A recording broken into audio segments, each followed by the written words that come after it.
Halo, Bung Rocky. Semangat pagi. Wah, luar biasa. Semangat nih, karena pemilu mau ditunda, Bung Rocky. Iya, itu banyak cara untuk melakukan kejahatan. Jadi di dalam pepatah Latin itu, Hmm. di dalam penundaan ada perencanaan kejahatan. Nah, gitu kira-kira.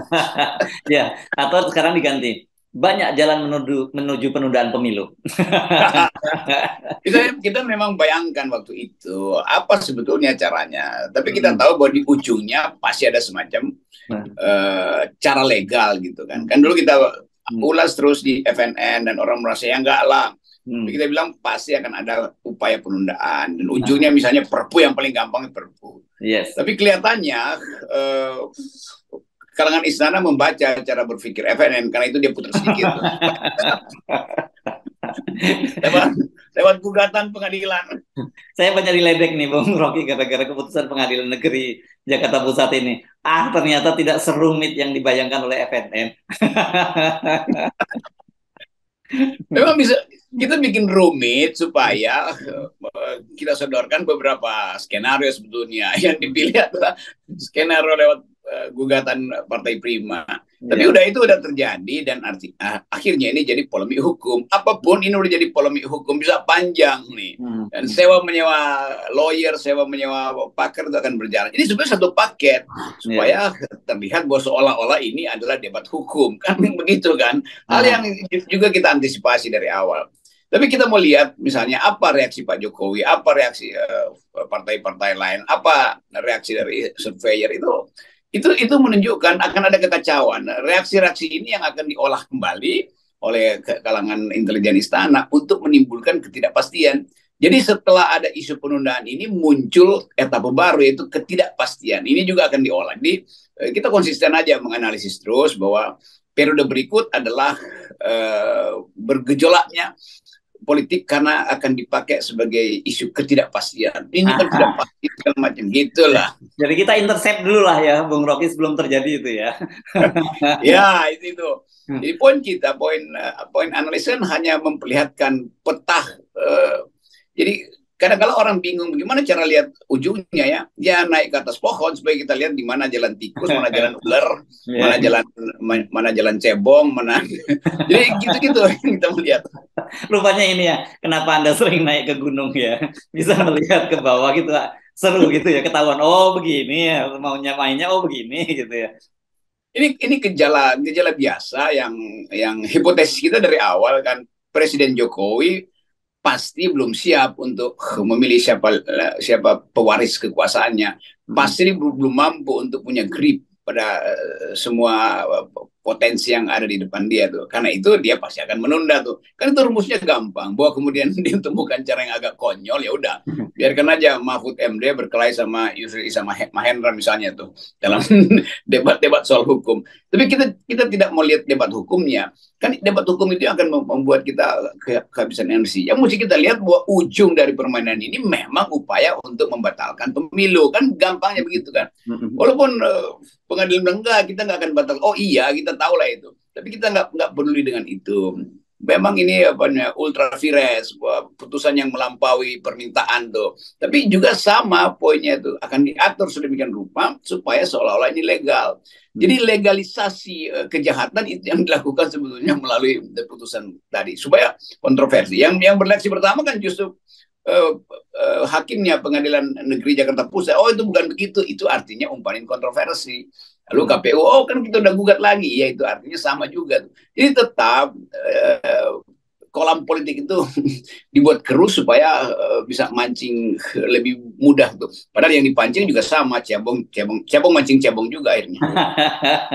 Tapi tadi Anda nyebut Pak Yusril sama Pak Mahfud, ini dalam hal ini kelihatannya agak sama ya. Kalau Pak Yusril tegas bahwa itu nggak bisa karena ini hukum perdata. Maksud, misalnya kalau perdata itu kan katakanlah saya dengan Bung Rocky punya utang piutang gitu diputuskan saya kalah, masa tetangga saya juga disuruh ikut bayar utang kan kira-kira gitu ya.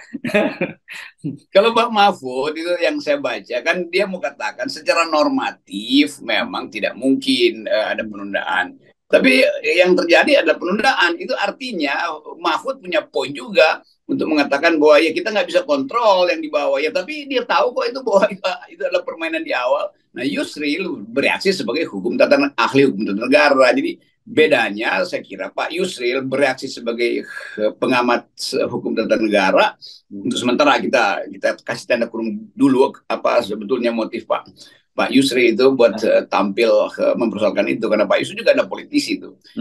Tapi yang lebih terlihat adalah kecemasan dari Pak Mahfud yang mungkin dia udah cium juga ini peristiwa ini akan berlangsung, lalu dia mulai wanti-wanti di depan, tapi nggak akan ada penundaan ya, kira-kira begitu kan.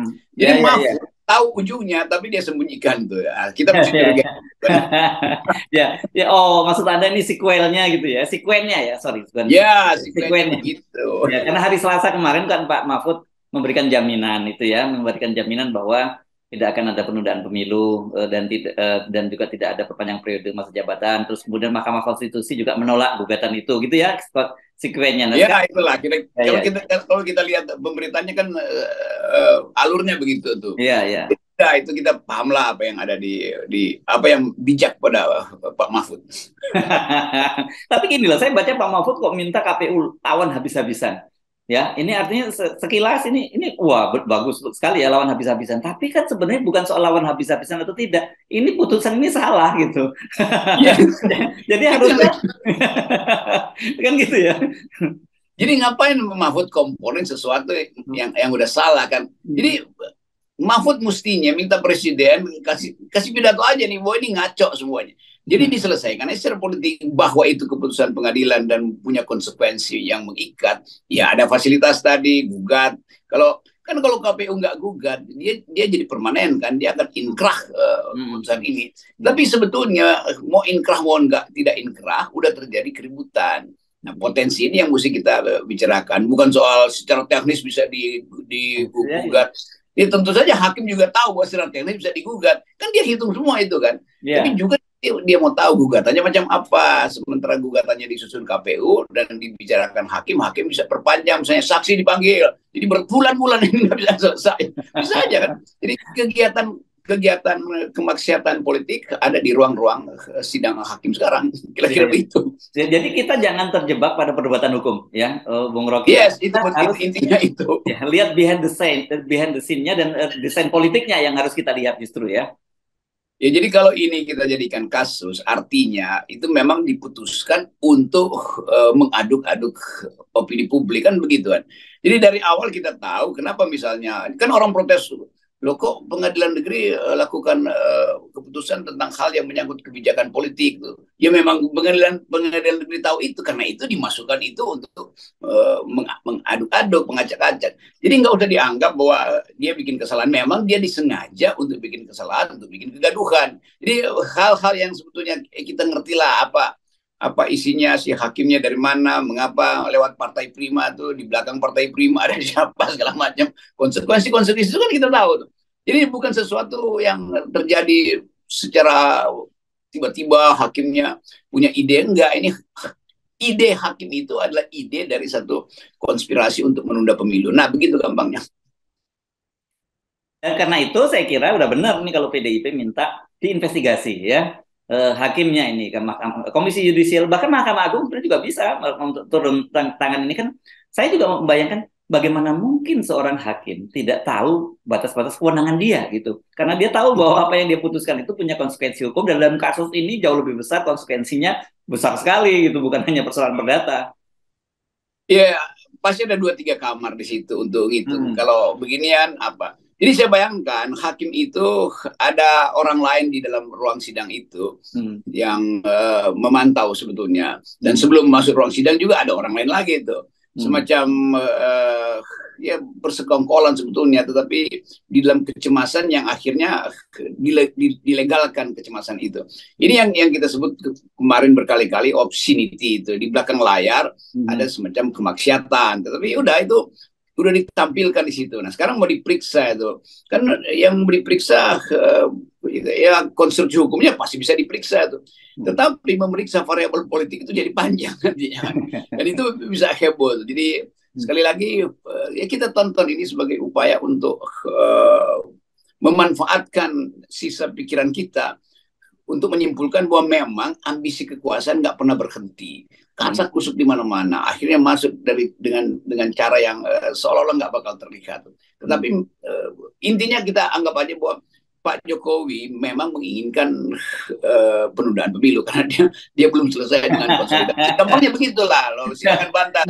Jadi gampangnya muaranya aja, langsung jumping conclusion aja ya, Bung Rocky. Iya, itu daripada capek-capek. Ini kayak ini seperti kalau Agatha Christie menulis novel kriminalnya itu, kesimpulannya udah dibuat, bab terakhir udah dibuat, baru dia susun skenario dari bab 1. Tapi nggak apa-apa kita untuk supaya memberikan sedikit background dan juga publik paham. Karena orang bertanya-tanya, ini Partai Prima siapa sih? Tadi ada tahu sebut, kita tahu siapa gitu. Ini tapi begitu saya baca ini kita pas dan orang yang tahu pasti kemudian juga kaget. Prima ini kan ternyata adalah metamorfose dari Partai Rakyat Demokratik (PRD) gitu ya, yang dulu ini termasuk katakanlah kelompok garis keras di masa Orde Baru dan kemudian menjadi penentang Orde Baru dan aktivisnya dikejar-kejarkan. Ini kalau kita lihat backgroundnya ini anak-anak yang punya idealisme tinggi gitu, Bung Rocky. Memang, jadi nanti satu waktu mungkin orang akan kaitkan, wah itu Pak Rocky kan pernah kasih pujian ke Partai Prima. Memang waktu dia deklarasi saya endorse tuh, bahkan ada video saya diputar di Munas jangan sampai nanti dianggap saya kenal itu teman-teman juga tuh yang kayak saya dorong ya bikin partai dengan ide kerakyatan yang murni. Tetapi saya juga tahu bahwa ini separuh aktivitas bawah tanah lah, kira-kira begitu. Jadi saya sengaja memang memuji Prima itu, saya bahkan itu bisa cari videonya. Tapi sekali lagi, sesuatu yang sekedar skrup itu kan bisa dibolak-balik tuh. Bisa screwdrivernya bisa ke kiri, bisa ke kanan, tergantung apa yang diperlukan. Kalau terlalu kencang juga itu bahaya, bisa retak metalnya itu. Tapi kalau terlalu longgar ya juga bisa kemasukan korosi itu. Jadi sekali lagi Partai Prima ini mesti kita lihat sebagai Trojan horse, kuda Troya dari siapapun bisa pakai itu. Oke, cukup sampai di situ ya, Bung Rocky. Karena sebenarnya ini ditambah karena konklusinya udah jelas. Ya, konklusinya tadi udah jelas. Oke, lain kali saran mungkin kita ada bagusnya juga seperti saran tadi yang teman meledek saya. Lain kali FNN jangan terlalu jadi merdeka, cari yang paling gampang dan sederhana dan itu yang diosodorin gitu. Ya, lain kali kita terang-terangan aja bilang lah, nanti diuji faktanya belakangan. Cuman bikin sensasi aja, ya udahlah aja kita terima itu sebagai cara gimmick kita untuk memperlihatkan bahwa ada perencanaan kejahatan. Oke, baik, thank you, Bung Rocky, tetap 0% ya. Ya, 0%.